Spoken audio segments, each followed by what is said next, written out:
تو آیت سورہ نور کی آیت نمبر 51 میں کہہ دیا گیا کہ مسلمان کیا کرتا ہے جب اس کے آپ صلی اللہ علیہ وسلم کا کوئی حکم ملتا ہے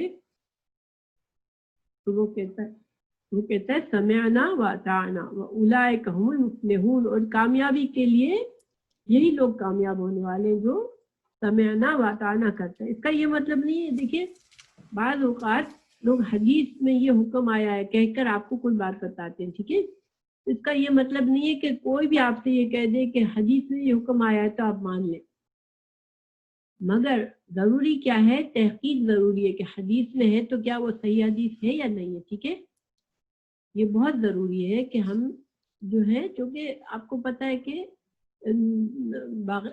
اندر آنکھیں بند کر کے ہمیں عمل نہیں کرنے کا ہے، ٹھیک ہے، بہت سے جو علماء ہیں وہ ریفرنس دیتے ہیں کہ حدیث میں یہ بات ہے، لیکن وہ حدیث صحیح ہے نہیں ہے وہ ان کو خود بھی نہیں معلوم ہوتا، وہ تحقیق نہیں کرتے، مگر علماء پر کیا واجب ہے کہ وہ جب حدیث سے کوئی حکم دے تو تحقیق کے ساتھ دے کہ ہاں یہ حدیث واقعی میں صحیح ہے، اور اگر آپ کو کوئی حکم بتائے اور ریفرنس نہ دے تو پھر آپ اس پر ٹھہر جائے جب تک آپ اس کی تحقیق نہ کر لیں، ٹھیک ہے، کیونکہ اندھا دھند تقلید ہمیں منع کی گئی ہے کہ آنکھیں بند کر کے دین پر چلنے کے لیے ہمیں منع کیا گیا ہے۔ ہاں بالکل، اللہ کے نام پر بھی شیاطین انسان کو گمراہ کرتے ہیں، اللہ کے نام کا حوالہ دیتے ہیں کہ اللہ کی طرف دیکھیں، ابلیس نے بھی تو حضرت آدم علیہ السلام کو یہی کہا تھا نا کہ ظاہر اللہ تعالیٰ کو مانتا تھا تو اللہ کے ہی حوالے سے کہا تھا کہ اللہ تعالیٰ نے اس درخت کو کھاؤ گے تو تمہیں ہمیشہ کی زندگی ملے گی، لیکن یہ نہیں کہ ہمیں کوئی بھی کہہ دے، دھوکہ دے رہا ہو ہمیں، یا کوئی اپنی لا علمی میں بعض لوگ اللہ معاف کرے وہ لاپرواہی کرتے ہیں دین میں کہ لوگوں کو حدیث کے نام پر بات آگے بڑھا دیتے ہیں، اور حدیث وہ صحیح نہیں ہوتی، بعض حدیثیں جھوٹی حدیثیں بھی ہیں، گڑی ہوئی حدیثیں بھی ہیں، تو جب حدیث کی بات ہو تو پھر پوچھ لیا کرے کہ کہاں سے آئی ہے، تحقیق کر لیا کرے۔ پھر گناہوں کی مغفرت بھی رسول اللہ صلی اللہ علیہ وسلم کے اتباع کے ساتھ مشروط ہے۔ اللہ تعالیٰ نے فرمایا سورہ آل عمران آیت 31 میں، اے نبی ان سے کہہ دو اگر تم حقیقت میں اللہ سے محبت کرتے ہو تو میری اتباع کرو، اللہ تم سے محبت کرے گا اور تمہاری خطاؤں کو معاف فرما دے گا، وہ بڑا معاف کرنے والا اور رحیم ہے۔ دیکھیں اللہ کی محبت کسے نہیں چاہیے نا، ہمیں اللہ کی محبت چاہیے، مگر اللہ کی محبت کا یہاں پر اس آیت میں ہمیں کیا طریقہ بتایا کہ ہم کو اتباع رسول صلی اللہ علیہ وسلم کرنا ہے، جب ہمیں اللہ کی محبت ملے گی۔ بعض لوگ بڑے بڑے دعوے کرتے ہیں رسول اللہ صلی اللہ علیہ وسلم سے محبت ہے ہمیں بڑے، لیکن محبت کا معیار کیا ہے؟ ان کا اتباع، ان کی بات ماننا، خالی زبانی محبت ہمیں اس سے کوئی فائدہ نہیں ہے۔ اللہ تعالیٰ رسول اکرم صلی اللہ علیہ وسلم کی اطاعت کرنے والے لوگ قیامت کے دن نبیوں، صدیقوں، شہیدوں اور نیک لوگوں کے ساتھ ہوں گے۔ دیکھیں سبحان اللہ، کتنے بڑے درجے ہیں جو لوگ صحیح سنت پر عمل کرنے والوں کے کہ ان کی کمپنی کن لوگوں کے ساتھ ہوگی، انبیاء کے ساتھ، صدیقین کے ساتھ، شہیدوں کے ساتھ اور نیک صالحین کے ساتھ۔ اللہ تعالیٰ اللہم اجعلنا منہم، اللہ تعالیٰ ہمیں ان لوگوں میں شامل فرما دے، اللہ تعالیٰ ہمیں ان لوگوں میں شامل کر دے، انبیاء میں، صدیقوں میں، شہیدوں اور نیک لوگوں کی کمپنی ہمیں عطا کر، اللہ تعالیٰ آمین۔ پھر رسول اللہ صلی اللہ علیہ وسلم کے حکم کی موجودگی میں کسی دوسرے کے حکم پر عمل کرنے کے دین اسلام میں کوئی گنجائش نہیں ہے۔ ہم کبھی یہ نہیں کہہ سکتے کہ صحیح حدیث میں یہ حکم ہے تو کیا ہوا، ہمیں تو ہمارے امام نے اس طرح بتایا ہے، تو پھر وہ ضد نہیں کرنا، بیکاز رسول اللہ صلی اللہ علیہ وسلم کے آگے کسی اور کی بات کو ترجیح دینا اس کی گنجائش نہیں ہے۔ آپ صلی اللہ علیہ وسلم کی نافرمانی صحیح گمراہی ہے۔ اللہ تعالیٰ نے فرمایا سورہ احزاب میں، کسی مومن مرد اور عورت کو یہ حق نہیں ہے کہ جب اللہ اور اس کے رسول کسی معاملے کا فیصلہ کر دے تو پھر اسے اپنے معاملے میں وہ خود فیصلہ کرنے کا اختیار حاصل رہے۔ جو کوئی اللہ اور اس کے رسول کی نافرمانی کرے وہ صحیح گمراہی میں پڑ گیا۔ تو ہمیں اللہ تعالیٰ اس گمراہی سے بچائے. اللہ تعالیٰ ہمیں اپنے اللہ کی احکامات اور اللہ کے رسول صلی اللہ علیہ وسلم کے احکامات پر عمل کرنے والا بنائے. آمین. پھر اللہ تعالیٰ نے فرمایا یہ سارے دیکھیں میں قرآن کے ریفرنسز ہیں سارے, کتنا اور کتنے بے شمار ہیں. میں نے اس سے 2-4 لیے آپ کو وقت کی کمی کے لیے. لیکن قرآن ہم کہتے ہیں ہمیں قرآن ماننا ہے, لیکن قرآن تو خود ہمیں حکم دیتا ہے کہ ہمیں رسول اللہ صلی اللہ علیہ وسلم کا ہمیں اللہ کا جس طرح اطاعت کرنی اسی طرح رسول اللہ صلی اللہ علیہ وسلم کی اطاعت کرنی ہے. تو یہاں پر سورہ مائدہ میں ہے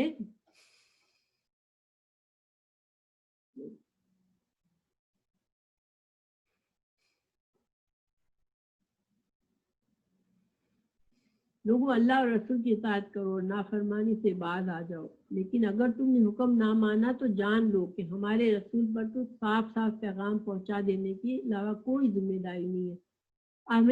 ہمیں تو ہم نہیں مانیں گے تو نقصان کس کا ہوگا؟ ہمارا ہوگا, اس لیے کہ آپ صلی اللہ علیہ وسلم نے تو اپنی ذمہ داری پوری کر دی, ہمیں پہنچا دیا.